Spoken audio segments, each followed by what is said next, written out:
और शुक्रवार के दिन माता लक्ष्मी के लिए अग्नि में आहुति दीजिए। महाराज, शाम के समय पर सूर्यास्त के पहले शिव महापुराण की कथा कहती है, अग्नि पुराण कहती है, नर्मदा पुराण कहती है, लिंग पुराण कहती है कि बेलपत्री के वृक्ष के नीचे, नीचे तो नीचे वो भी जाने दो, यहां तक वर्णन किया शिव महापुराण में तो कि बेलपत्री का जो फल होता ना,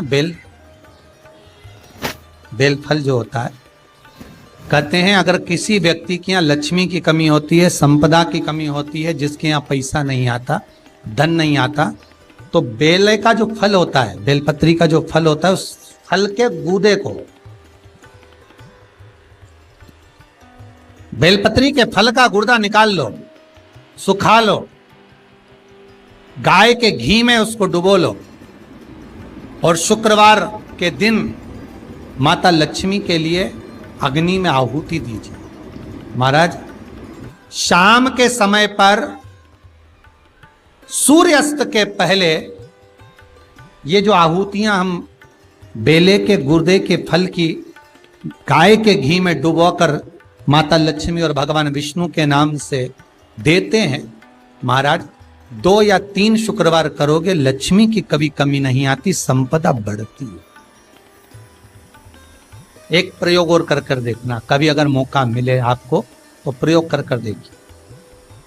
लिंग पुराण के अंदर लिखा हुआ है, शिव पुराण में, लिंग पुराण में और स्कंद पुराण में कहा गया है कि अगर किसी ने बेले के फल को, बेले के फल का अगर थोड़ा सा भी गुर्दा पाया है, बेले के फल को खाया हो या बेल का रस पिया हो या बेल के फल का जूस पिया हो, अगर वो व्यक्ति का अनायास किसी कारणवश प्राण भी छूट गए हो, तो शिव महापुराण की कथा कहती है कि 27 दिन तक वो बेल के फल का रस उसके नस नस में रहता है, तो उस व्यक्ति को यम नहीं छूते, वो कैलाश पर निवास करता है। मर भी जाता है तो अधोगति में नहीं पड़ता, नरक नहीं भोगता, वो बैकुंठ पद का कामी हो, बैकुंठ का निवासी।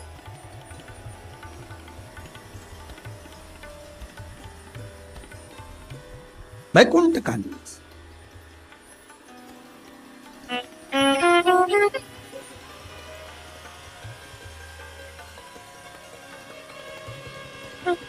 ये जो शिव जी को चढ़ती बेलपत्री हुई, शमी पत्र हुआ, मदार का पुष्प, आंकड़े का जो पुष्प हुआ, ये सब साधारण नहीं है। साथ शंकर का एक एक गुण तत्व ग्रहण करने वाले, शंकर का अनुमोदन करने वाले, शिव को एक एक वस्तु जो चढ़ने वाली साधारण नहीं।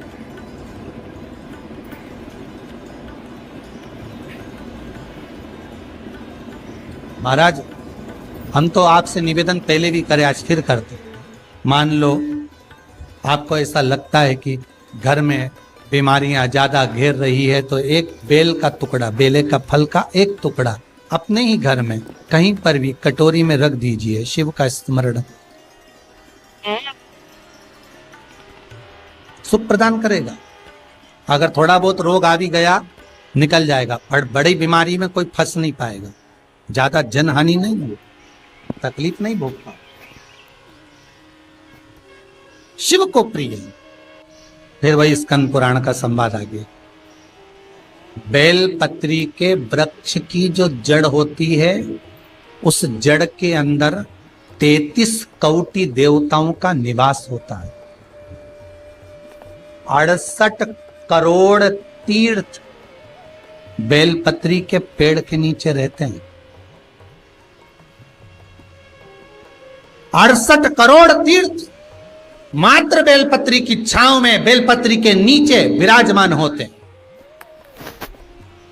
अगर आपके मन में कभी कभी भाव उत्पन्न हो जाए ना कि मेरे को कहीं तीर्थ करने जाना है और अभी मौका नहीं मिल रहा, तीर्थ जाने का भी तो लॉकडाउन चल रहा है और अभी सब दूर बीमारी फैली हुई है, कहीं नहीं जा सकते, तो जब लॉकडाउन हट जाए, बीमारी समाप्त हो जाए और तीर्थ जाने का मन करे, तो किसी बेलपत्री के पेड़ के नीचे 5 मिनट जाकर बैठ जाए।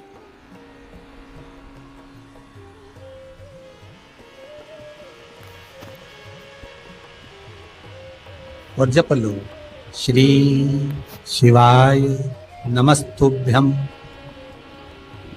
जितने बैठे हो टीवी के सामने प्रेम से बोलो, श्री शिवाय नमस्तुभ्यम।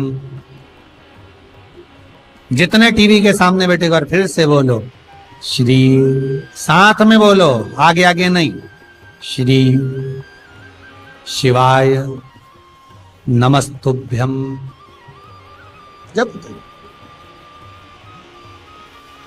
जब तुम्हारा मन करे मुझे चारों धाम जाना है, जब तुम्हारा मन करे कि मुझे काशी जाना है, जब तुम्हारा मन करे मुझे उज्जैनी जाना है, जब तुम्हारा मन करे कि मुझे ओमकारेश्वर, मुझे सोमनाथ जाना है, भीमा शंकर, बैद्यनाथ, मल्लिकार्जुन जाना है, केदारेश्वर जाना है,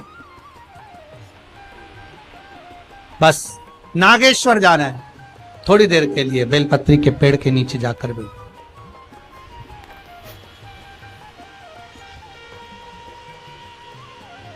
68,000 तीर्थ सब बेलपत्री के वृक्ष के नीचे विराजे।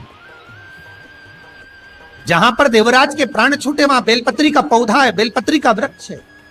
हिंदू धर्म में आज भी रीति है, मरने वाले व्यक्ति, अब तो ये कोरोना महामारी में ना गाड़ी में भरे ने लेकर चले गए और जला दिया, पर पहले जो नियम था शास्त्रार्थ के अनुसार, जब कोई व्यक्ति मरता था उसको कंधे पर लेकर जाते थे, तो ले जाने के बाद में बीच राह में एक स्थान ऐसा आता था जहां पर अर्थी को उतारते थे, विश्राम स्थल पर उस अर्थी को उतारा जाता था।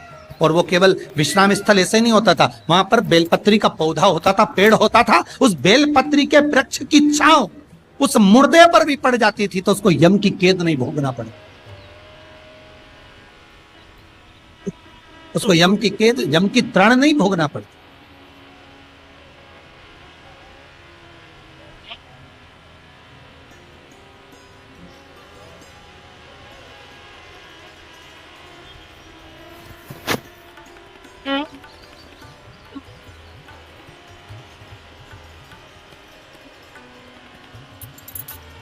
इसलिए उस बेलपत्री के पौधे के नीचे उसको विश्राम दिया जाता है।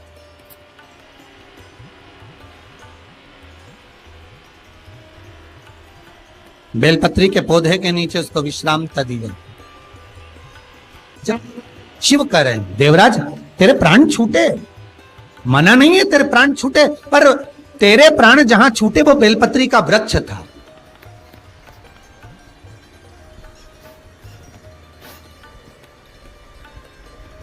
और अब तुझे यहां नहीं रहना है, अब तुझे कैलाश पर रहना है। तो कैलाश पर क्यों? शंकर भगवान बोलते हैं ये मृत्यु लोक जो है ना, पृथ्वी, ये भूमि जो है ना, ये मेरी निवास स्थली है, ये मेरा घर है। इसलिए शंकर भगवान ने, भगवान विष्णु ने जब कहा था, भगवान विष्णु जब शंकर भगवान से बोले कि मैं आपसे मिलने आना चाहता हूं, तब शंकर भगवान बोले आ जाओ। तो भगवान विष्णु पृथ्वी से एक हाथ ऊपर पांव रखकर चल रहे थे।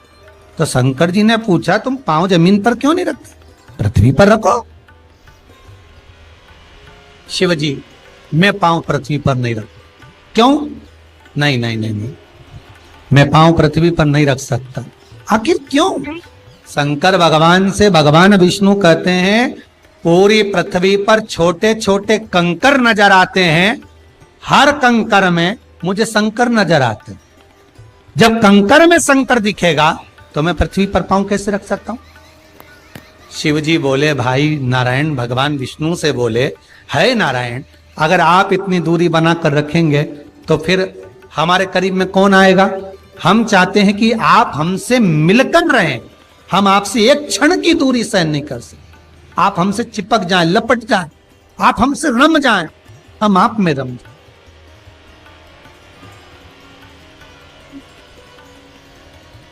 कुछ ऐसा कर दो, शंकर जी कह रहे हैं नारायण कुछ ऐसा कर दो कि शंकर नारायण से दूर नहीं रहे, नारायण शंकर से दूर नहीं रहे, ऐसा कुछ कर दिया जाए।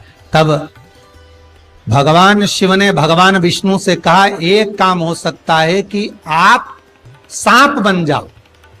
भगवान विष्णु ने पूछा मैं सांप बन जाऊं क्यों? शंकर भगवान कहते हैं सांप बन जाओगे तो मैं गले में आपको डालकर रखूंगा, आप मुझसे चिपके रहोगे, मैं आपसे चिपका रहूंगा, आप मुझसे लगे रहेंगे, मैं आपसे लगा रहूंगा, दूरी नहीं रहेगी एक क्षण की भी। और भगवान विष्णु सर्प बन गए, भगवान विष्णु सांप बन गए। सांप बने भगवान शंकर ने, भगवान विष्णु जब सर्प बने और सर्प बनकर भगवान शंकर ने अपने गले में भगवान विष्णु को धारण कर लिया। आज भी शंकर भगवान के गले में जो सांप पड़ा हुआ है वो सांप केवल सर्प नहीं है, वो भगवान विष्णु का ही एक अवतार।